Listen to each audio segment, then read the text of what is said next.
this is an iHeart podcast. Guaranteed human.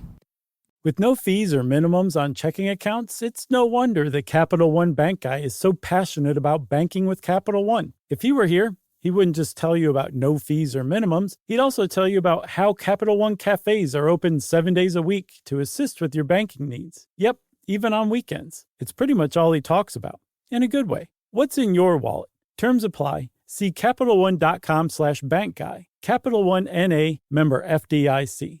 Brought to you by the Spam brand. Some foods or TV shows just instantly take you back to your childhood. Spam Classic is one of those foods. It's so 90s, but also so iconic that the sight of it sizzling just makes your mouth water. Back then, we had Spam Classic, but today, there are 12 irresistible varieties to choose from. It's like picking your favorite Boy Meets World episode. Impossible. There's Korean barbecue flavored, jalapeno, and 25% less sodium, just to name a few. Spam brand. Sizzle pork and Learn more and get sizzling at spam.com. This episode of Stuff You Should Know is sponsored by Squarespace. Whether you need a landing page, a beautiful gallery, a professional blog, or an online store, it's all possible with the Squarespace website. Go to squarespace.com and set your website apart. Welcome to Stuff You Should Know from HowStuffWorks.com.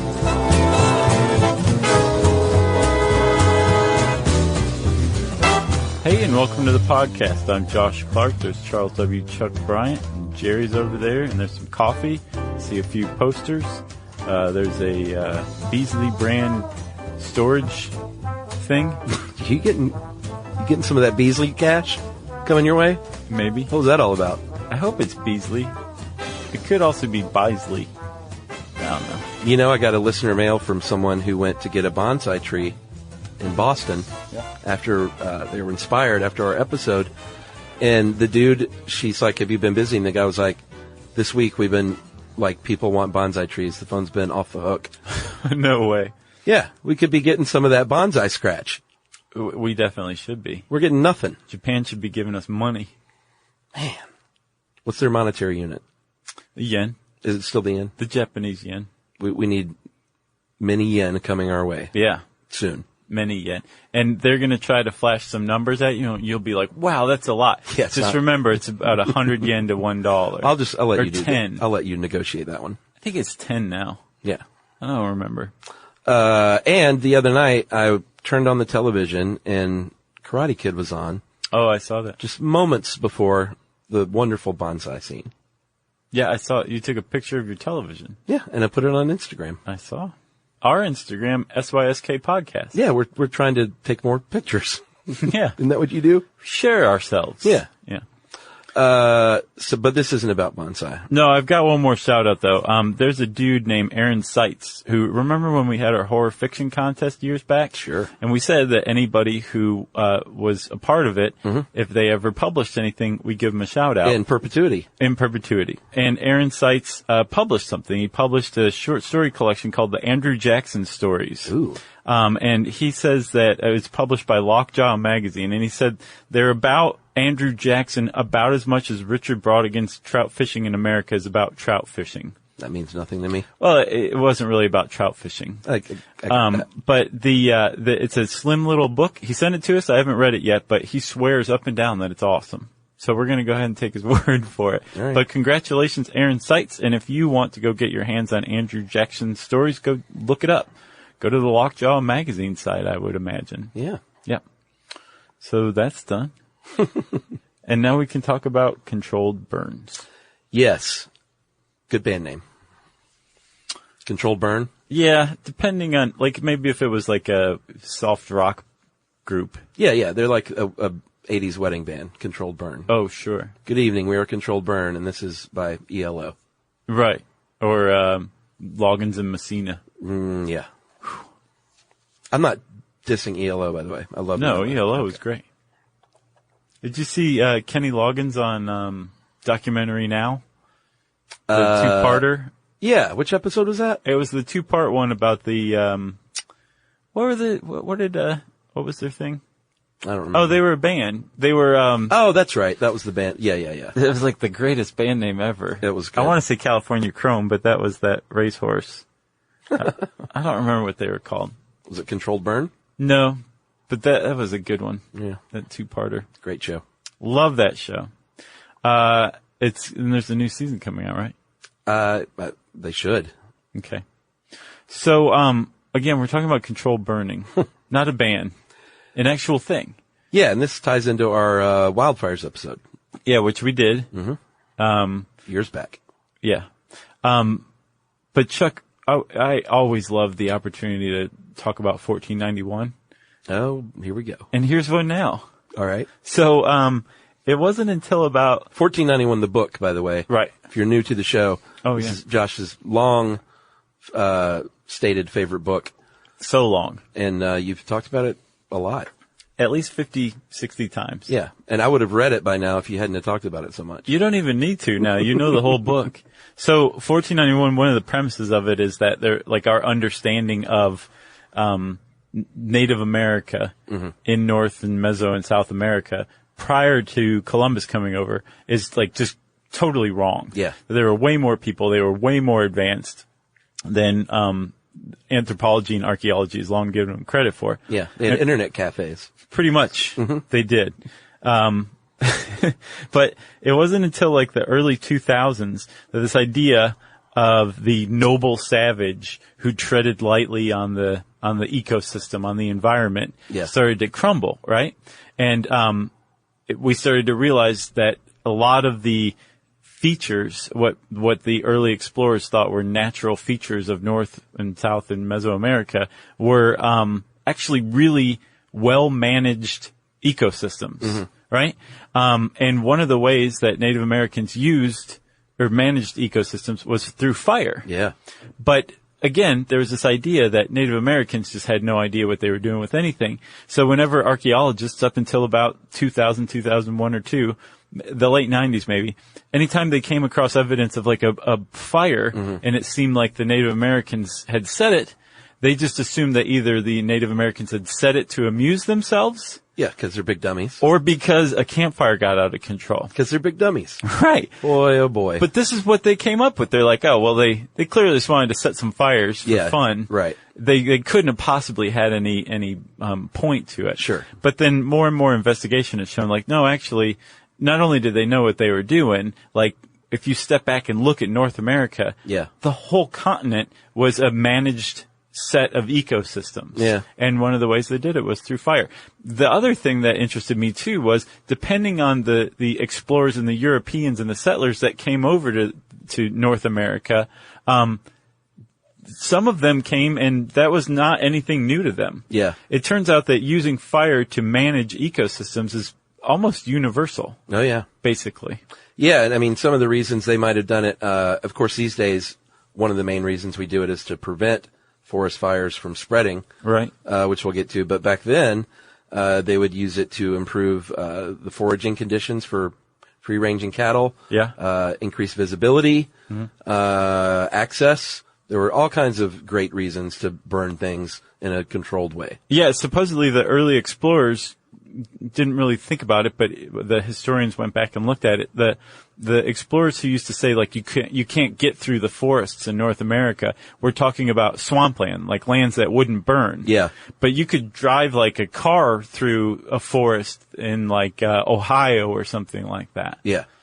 Although there's swamps in Ohio, a non-swampy part of Ohio, because of the use of fire. Are there swamps in Ohio? Yeah, there were. Wow. They filled them in and built Toledo over it.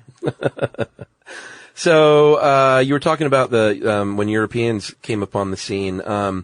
It's really interesting. I read this article called, The Historical Foundations of Prescribed Burning for Wildlife, a Southeastern Perspective. Beautiful. By A. Sidney Johnson and Philip E. Hale. And it was, I think it was an academic paper or something, but it started to dawn on me when they were talking about the founding of America, why we ended up like we ended up. It just kind of all came together for me. I love reading stuff like that. It like connects dots that weren't connected before. And this was a simple dot I should have connected before. But basically, in the northeast of the United States, it was largely settled by people from the southern lowlands of England, people that lived in cities and people that had not, for the most part, lived on farms. Right. And didn't have a lot of experience with agriculture. and certainly not with prescribed burning, which is another name for a controlled burn. Right. And then in the South, particularly the Southeast, we were more populated by people from rural areas of the UK and Scotland and Ireland and Western England. Mm-hmm. They had a lot of experience with farming. Right. And then I started to think, oh, wait a minute. That all just makes total sense. That's why the Northeast became industrialized. Right. That's why the South were a bunch of yokels. They were agrarian. And it just sort of, it was a very obvious thing, but it just sort of like coalesced in my mind. Yeah, no, I know what you mean. Way. I knew that part already, the industrialization aspects of it, but one of the things that coalesced for me was wondering how much of the Civil War was driven by rivalries that go back to England and Scotland and Ireland rather than, just the context of North America and the U.S. Absolutely, because I think for the most part, once people came over here, they did things like they did them over there. Yeah. Which makes sense. Like Scarlett O'Hara's father had that Irish brogue, remember? No. Yeah, her dad, I'm pretty sure he did, unless I'm losing my mind right now. Well, it's been a while since I've seen that movie. Huh. I'm pretty sure. I believe it. Okay. But it makes sense, and like you said, maybe the attitudes came along with that. Yeah. Maybe that carried over into how people felt about each other pre-Civil War. Yeah, I'll bet it did. But the point of all this is that up north, there was fire suppression. That was the key driver, right? Like they would try to keep fires from breaking out under any circumstances. Yeah, and don't get confused, because a suppressing fire is a controlled burn. Fire suppression is putting out fires. Yeah. So maybe we should just say up north, they didn't think that starting fires on purpose was smart. Yeah. They were like, south, no fires. And down south, they said, no, we've been doing it in England for years. They were like, fire. Yeah, fire is a good way to manage things. Yeah. And that's how the nation was divided, at least at first. And then the Civil War happened. And interestingly, the Yankees came down and said, hey, this old plantation, will make a really great hunting preserve. Yeah. And I'm going to buy it. Yeah. And now that I own this enormous tract of land in the South, I'm a Yankee, and we don't believe in fire, so I'm going to make sure no fire ever breaks out here, even though everybody's been using fire techniques for generations. Yeah, and interestingly, too, the fire techniques that the founders in the South used were the same kind that the Native Americans in that area used. Right. So like they were on the same page, thousands of miles apart. Yeah. And basically came and kind of started doing the same thing, or kept doing the same thing that Native Americans were doing. And what makes that even more interesting is that using fire is not universal to ecosystems. Right. Like there's different techniques, or not using it at all, depending on the type of ecosystem you're dealing with. Well, yeah, because in the southern lowlands, apparently the forests were like fire-sensitive hardwoods and spruce trees, so it sort of depended on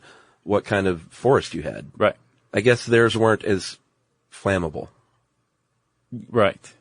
Or inflammable, which is a word I think we should just get rid of entirely. Inflammable? Yeah, it means the same thing as flammable, but it sounds like it means the opposite. It's just a stupid word. Really? Yeah, inflammable. I've never heard of it. Well, that's great. That's all the more reason to get rid of it. That's crazy. Inflammable means flammable. What's the point? Man, what a dumb language. So, the point of the whole thing is that fire is a natural feature of a living, thriving ecosystem. Yes. It's something humans are terrified of, but on the environmental level, on the ecological level, it's a necessary component to keep any or most ecosystems healthy, right? Yes. And some groups of people understood this. The people who ended up running the show after the Civil War did not believe this, and it actually has had a very large impact throughout the 20th century in the United States, which we're just now overcoming. Oh, yeah. We can actually thank one guy for changing the attitude toward fires and using them for wildfire management. And we'll talk about him right after this. Stuff you should know.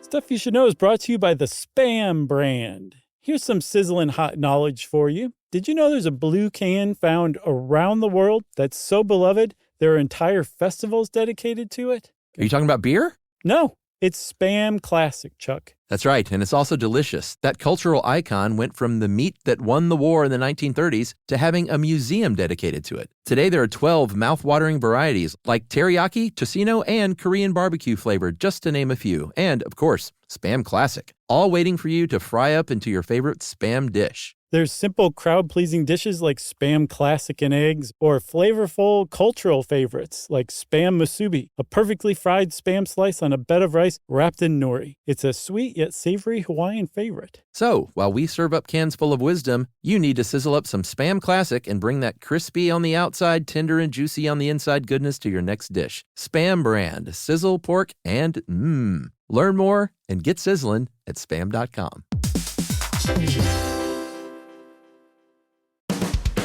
Hey, it's us, the Jonas Brothers, and guess what? We have some big news. What's the news, Nick? Huge news. We created our own podcast called Hey Jonas. We invented a podcast? Well, we didn't invent it. We just contributed to it. We're the first people to do podcasts. Pretty wide range of podcasts out there. But this one's extra special. So how do we actually come up with the name Hey Jonas, guys? I honestly don't remember. I think it was on a call about what we should call it, and we were thinking originally calling it one of the early names of our band before Jonas Brothers. This is how you guys remember it going down? Yes. I have a very different memory of this. We were talking about a bit for the podcast where people could call in and say, Hey Jonas. And then I wrote down on my little notepad, Hey Jonas, and offered it up as a potential title for the podcast. But thanks for remembering that, guys. Listen to Hey Jonas on the iHeartRadio app, Apple Podcasts, or wherever you get your podcasts. Just listen. We don't care where you hear it.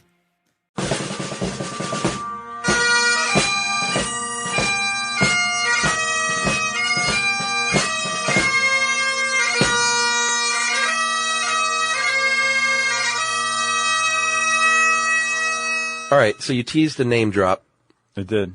Right before the break. In 1923, well, there was this one particular northern landowner that came down south and bought up a bunch of plantations. His name was Henry Bedell, and he hated fire. Fire had burned his favorite horse. Maybe. You never know. So he hated fire. He was appalled at the idea of burning land. And, but other people, like we were saying in the South, said, no, it's a good thing. So in 1923, they commissioned the U.S. Bureau of Biological Survey, which was precursor to the Fish and Wildlife Service. And, it was headed up at the time by a guy named Herbert L. Stoddard, who was the name that you teased. Right. And Stoddard, actually the thing that kicked it off the most was that these guys who bought these huge plantations and turned them into preserves, they like to hunt quail. Yeah. And they noticed bobwhite quail. Right. And they noticed that the bobwhite quail population was declining every year, and they had no idea why. So they brought Stoddard in, and Stoddard became a bobwhite quail expert. Well, he already was. Oh, he was already. That's why they brought him in? Yeah, he wrote a book about it. And this guy was awesome. He helped found literally helped found a profession of wildlife management. Right. The whole field is like basically this guy. Yep. He wrote like some legendary books that are still used today. He was like literally the first critic of industrialized agriculture. He's just this sort of champion. And a Georgian, a transplant to Georgia. Yeah. I think he's from Chicago, but did a lot of work here for sure. Yeah. So he starts looking into the quail situation down here, and he's like, well, you need to burn them. There's your problem. You guys have a woody undergrowth problem. And Gross. I looked into this, and bobwhite quail require some of the most complex habitats you've ever heard of, right? Yeah. So they thrive in areas where you've got what's called woody cover, which are dense shrubbery that's like mostly woody that they can use as what's called covey headquarters. Yeah. It's like little escape patches, and they need them all over the place. But in addition to this, they also need food sources, so they need like crops of a certain variety. And then they also need some grassy areas, and they need all this stuff in certain proportions. And if you have the proportions right, which apparently they did, the quail populations thrive. But if you have too much of one thing, then the quail populations diminish. And that one thing that had grown up was the woody undergrowth, and the reason the woody undergrowth was allowed to grow up was because the Yankees came in and stopped using fire. That's right. Isn't that interesting? I think so. Totally it was all because these rich guys, these rich industrialists who wanted to hunt quail were like, "Where's all the quail?" Right. And they hired the government to come look into it. And this government guy came in and was like, "Oh, here's the problem. You guys need to set this on fire." But the thing is no one listened to him. Well, no, he had a few people that, they hired him for his expertise, so he had a few people that got on board, but he fought for many, many years, like the history of controlled burning. It wasn't until post-World War II is when it started to catch on a little bit. And then in the 50s and 60s, it became more commonplace, but it wasn't until 1971 that the U.S. Forest Service had their very first symposium on prescribed burns, and that's what really turned the tide. But this was the 1920s, and it took all the way till the 1970s for it to become like completely accepted as the right way to do things. Yeah, and in the meantime, we had a lot of unnecessary wildfires. Well, and one of the reasons too was apparently all the forestry workers in the South were from the North, and so they had these bad experiences in England and elsewhere with like devastating fires that killed people and wiped out villages. Right. And apparently they also had this German influence, like a protectionist influence from Germans in forestry school that was taught to them that way. Gotcha. So they were doing it all wrong. Well, one of the other explanations I saw for why the Forestry Service was like, no, you can't burn down here, is because one of the spoils of winning the Civil War was the North came down and just clear cut the South of its pine. And they figured, well, the pine forests have been so devastated. For what? For timber? Yeah. That we can't let any fire happen, or else this pine's never going to recover. So we really can't do any burning now. Man. Yeah. So eventually everybody started listening to Stoddard, and now we use fire pretty much everywhere in the United States. And there's a couple of reasons to set fires on purpose. And the coolest one is that if you set fires on purpose, you actually prevent wildfires down the line. Yeah, and we're not talking about like completely burning down every tree in the forest. Well, yeah. They're mainly burning the stuff that will catch everything on fire, like the understory, the underbrush, the dead leaves, dead branches, stuff on the ground. Right. And if you burn that on purpose, you burn out the fuel for, a future out of control wildfire. Yeah. One of the other things you do is you open up the canopy, right? Yeah. So you're burning out some trees, but for the most part, the older, more established trees can survive. And since that canopy's opened up, more sunlight can come through. And when more sunlight can come through, you have smaller trees that can start to grow. So there's more reproduction, actually. Yeah, and if you're listening thinking, well, this all sounds great, but doesn't that release a ton of carbon emissions in the air when you're burning things? And if you're burning thousands and tens of thousands of acres a year on purpose, aren't you just adding to the problem? No. I was being coy.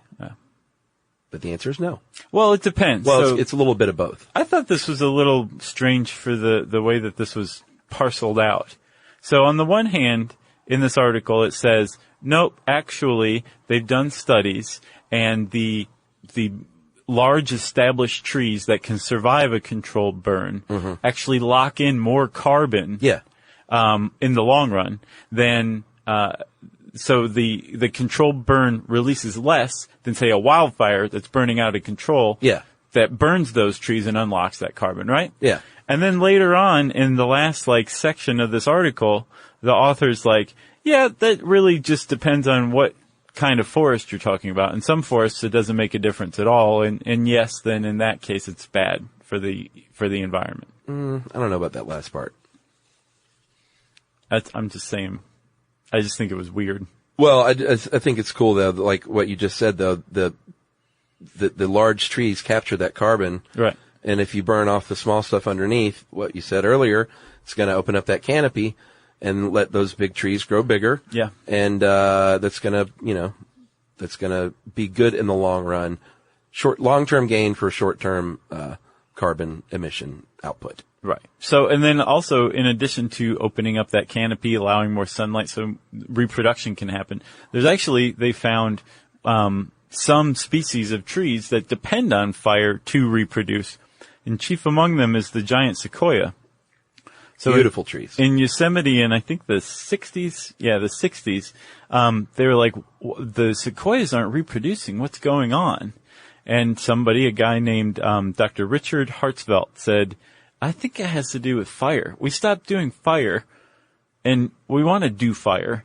So let's do some fire. And they're like, shut up, Hertzfeld. You can't even talk right. Yeah. And he's like, I'm going to go burn some stuff and prove you guys wrong. So he started doing some tests. He'd do fire tests. And he found that when fire was applied to a sequoia forest, the sequoia cones opened up and their seeds could germinate. Yeah, and the big daddies are very fire resistant. Yeah. So they were like, I'm a little hot underneath in the undercarriage. But it feels nice. But it feels pretty good. And I'm going to stand strong. But what I'm going to do, like you said, is I'm going to open my cones. And the other thing it does is, when you drop seeds, if you have a woody understory, and understory is another word for that underbrush. Right. What'd you call it? Undercover?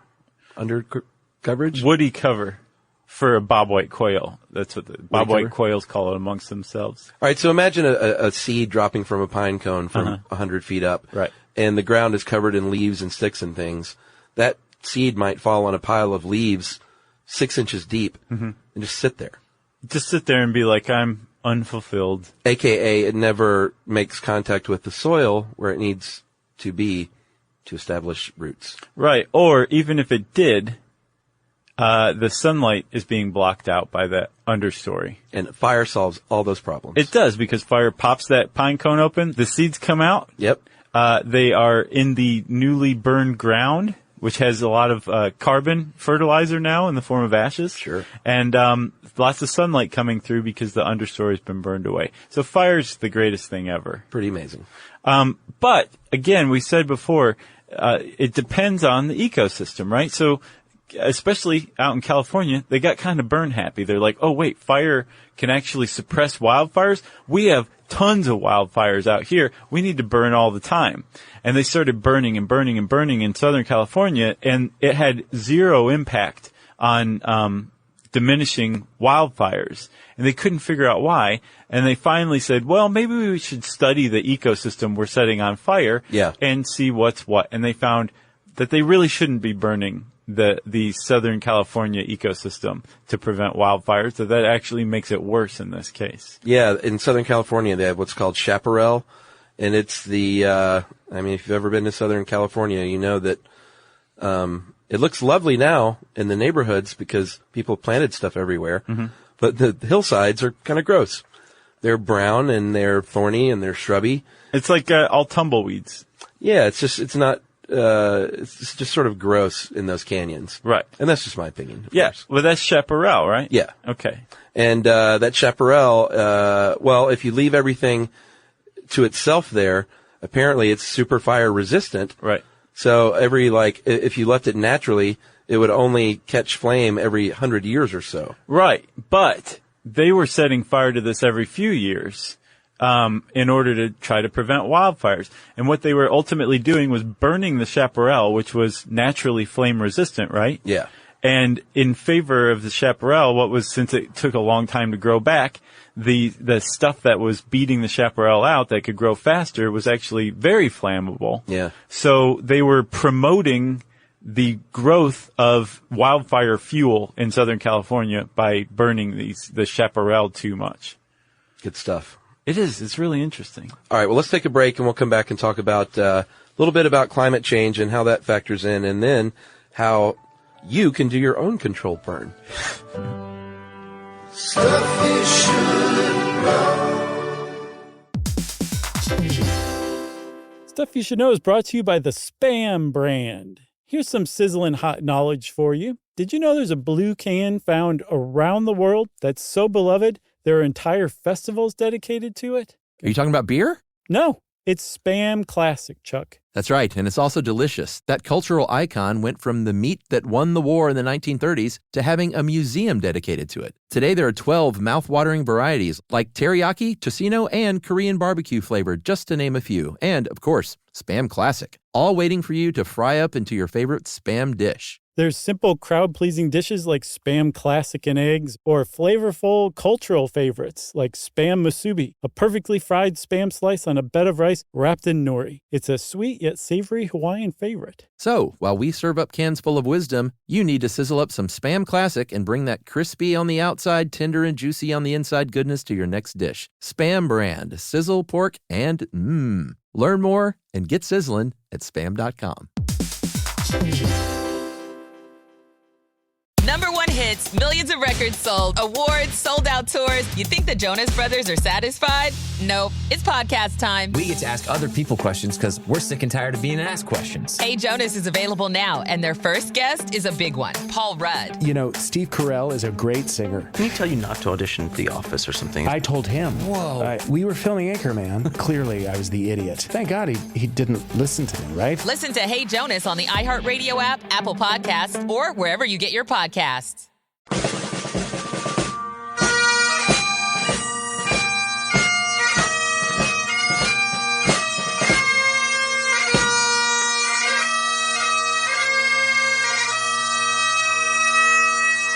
All right, by the way, I was kidding. No one should try this ever, ever, ever. We should have probably not broken for a minute or so before you said that. I don't think anyone just paused and said, oh my gosh, I'm going to run out, because we didn't teach them yet. Oh, that's a good point. You should never start a fire. Yeah, don't start fires. Okay. Got that out of the way. Climate change is having an impact on these wildfires. From between 1979, there's a season, wildfire season. Yeah. We talked about it in our episode, when it's just more likely to happen. And between 1979 and 2013, the global fire season increased by almost 19%. Yeah, which means like the fire season grew longer around the world. Yeah. By that much. Which is bad.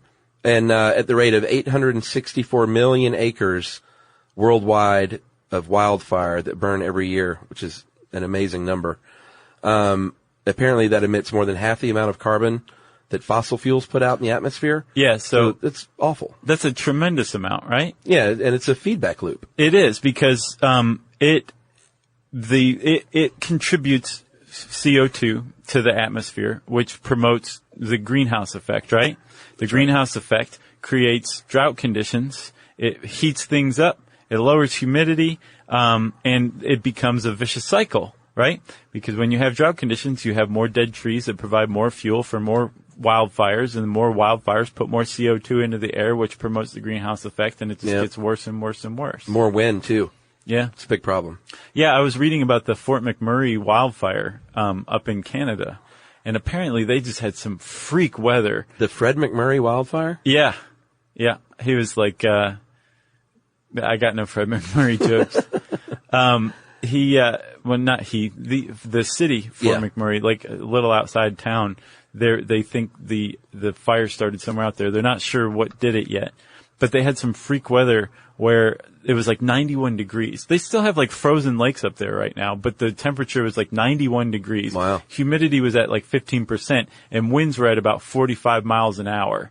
So it was just ripe for a wildfire. And now it's up to like about 450,000 hectares. Wow. Which is exactly a ton of acres, I think. Yeah. Yeah. Man. All right. So how do you start a controlled burn? How do you do this? Carefully.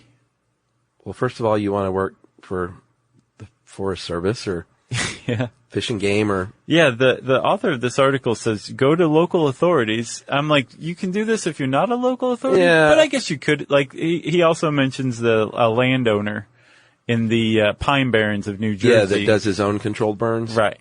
Surely you got to get permitted if you're doing it yourself. Right. Well, yeah, he's saying go to local authorities, but I was surprised that you can do it if you're not a local authority. Yeah, I didn't know that either. Right. In fact, I'm still not quite convinced. At the very least, you want to collaborate closely with local authorities if you're not one. That's right. Okay. So yeah, this beginning stuff is, get your permits, find out what the best time of year and all that stuff. what you need to do is just leave it to the people who do it best. Right. But this is what they're going to do. But the first thing that you want to do after you've gotten all your equipment and all that good stuff is look at the weather and pick out a good time to do it. Yeah, you want it kind of damp. Sure. You want the humidity above 25%. Ideally. Low winds. Yeah. Basically everything the opposite of the weather like it was in Fort McMurray on May 1st. Yeah, less than 80 degrees, ideally. And then once you've got everything all set up and you've got a great day picked out, you're going to start a tiny little test fire in a corner. Well, first, you want to wake up and have a complete breakfast. Then you can go start your test fire. Test fire, basically you just look at it and say, how are you going to behave today? Yeah. Well, even before you set the test fire, you want to plan out your area that you want to burn. And in the area, you want to identify natural fire breaks. These are things like roads, bodies of water, that kind of stuff. Things that the fire's not going to spread across, right? Ideally, yeah. And then you want to create even more fire breaks around it where there aren't natural ones. You want to plow and dig and cut and basically create an area to where the fire can't spread outside of the place you want to contain it into. I wonder if dropping an atom bomb on a wildfire would work. Operation Plowshare, sure. I don't know. I don't think so. Probably not. I think that would make everything a lot worse. So once you've got all your fire breaks, both natural and the ones you've just made yourself with your hands, you want to start your first fire called the backfire. Yeah. And the backfire is downwind. Yep. It's against that fire break, so you know it's only going to be going in one direction. It's against the wind, so it's not going to be super fast. Right. And you're going to be able to control it. Like you're kind of starting off nice and easy. Yeah, just don't kill yourself out of the gate. Yeah. Just take it nice and easy, like you said. Right. Then after you got the backfire going, you create flank fires, one on each side, right? Yep. And they are not necessarily going against the wind, so they're going to burn a little bit faster. Yeah, they're at right angles to the wind. Right. Yeah. And one of the neat things about fire, when you're creating a controlled burn, is the places you're burning first actually create fire breaks themselves. Yeah. Because they burn the fuel. Have you ever seen The Gods Must Be Crazy 2? Didn't see the second one. There's like a bush fire, and I can't remember the main guy's name. He's awesome. He saves his like companions by setting fire to the grass around them. Yeah. So that the brush fire has nothing to burn when it gets to them. So he creates a fire break, basically, by burning the area around him before the fire gets there. So he controls it himself. Was that good, the sequel? Sure. Yeah? Yeah. Both of them are really good. Man, I remember that when it came out. It was like kind of one of the first foreign sort of indie movies that made a big dust up, I feel like. Mm-hmm. You know, that got a lot of attention. Mm-hmm. The It's a Gods good Must one. Be Crazy. Holds up. Does it? Yeah. I'll have to check it out again. So where were we? We've got our flank fires. We've got our back fires. We're creating larger fire breaks. Yeah. And then you want to ignite the big daddy, the head fire. Right. Yes. The head fire. It goes in the direction of the wind. It's upwind. So it blows very quickly downwind and spreads quick. That's right. But because you set it last, there's less fuel for it to burn. It's going to finish out the fire for you pretty quick. Yeah. But it's not going to go beyond the areas that have already been burned because you just created those fire breaks by burning them on the backfire and the flank fires. Yeah. So after that happens, your fire should be done. And you can go home. Just forget about it. After you set that head fire, just get in your truck and go home. No, there's a little bit more. You got to stay there, my friend, until afterward. And then they call it mop-up duty when you obviously put out all the flames completely with water, cut down any little trees that are on fire. Right. And just extinguish everything and leave it a big, smoldering, nasty mess that is actually going to be good for the environment. Yeah. And you got to tell everybody who drives by and shouts at you for setting a fire that you're doing this because it's better off in the long run. Yeah. Say the end justifies the means. Pretty neat. Yeah. Another tip, don't wear rubber clothing when you're part of a fire setting crew. Yeah. Because it can melt and stick to your skin. I wonder, this is something I didn't look into. I wonder if surely they're just firefighting teams that are doing this, right?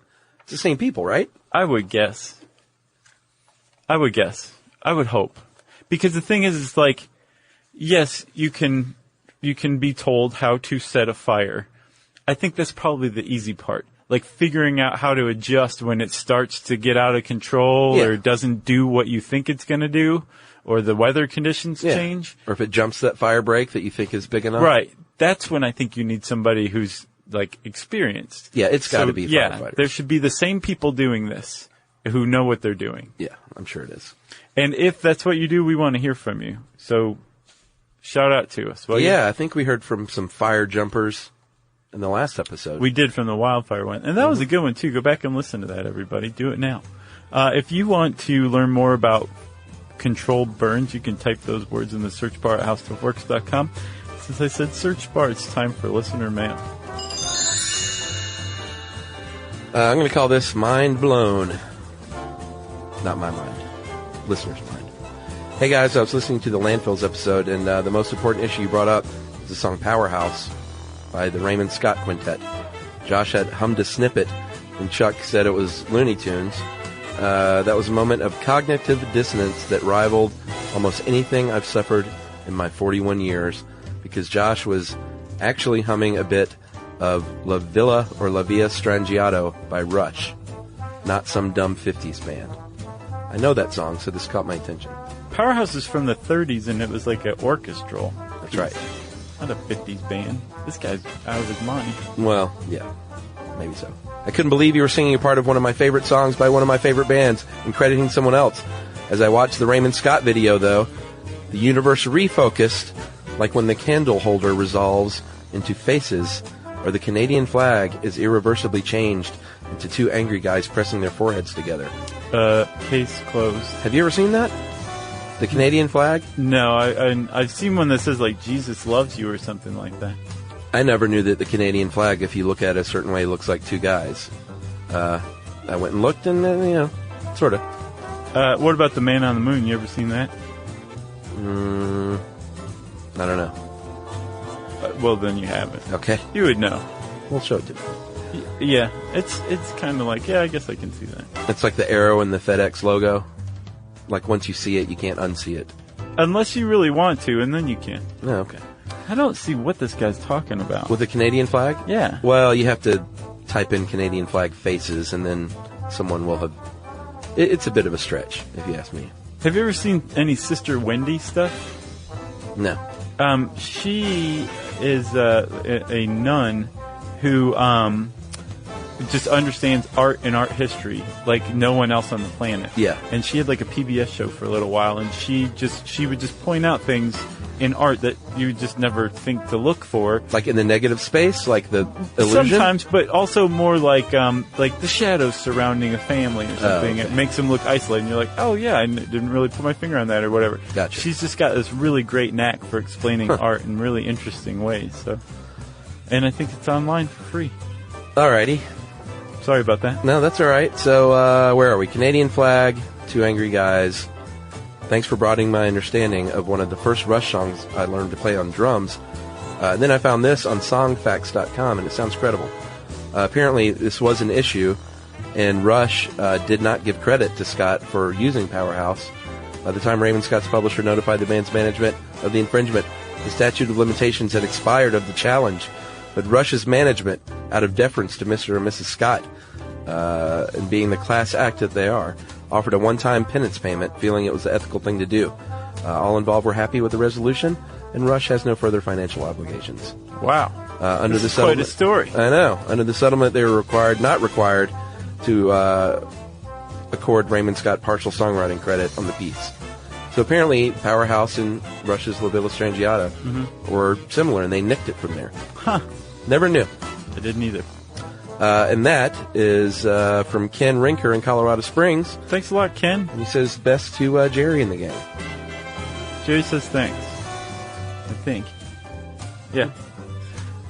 Ken, that was awesome. I take back that you're out of your mind. You're interesting instead. How about that? Yes. If you want to get in touch with us, you can tweet to us at SYSK Podcast. You can join us on Instagram at SYSK Podcast 2. You can join us on Facebook.com /Stuff You Should Know. You can send us an email to stuffpodcast@howstuffworks.com. And as always, join us at our home on the web, stuffyoushouldknow.com.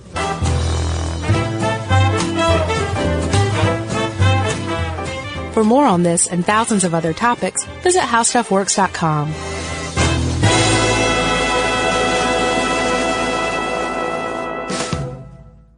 This is an iHeart podcast. Guaranteed human.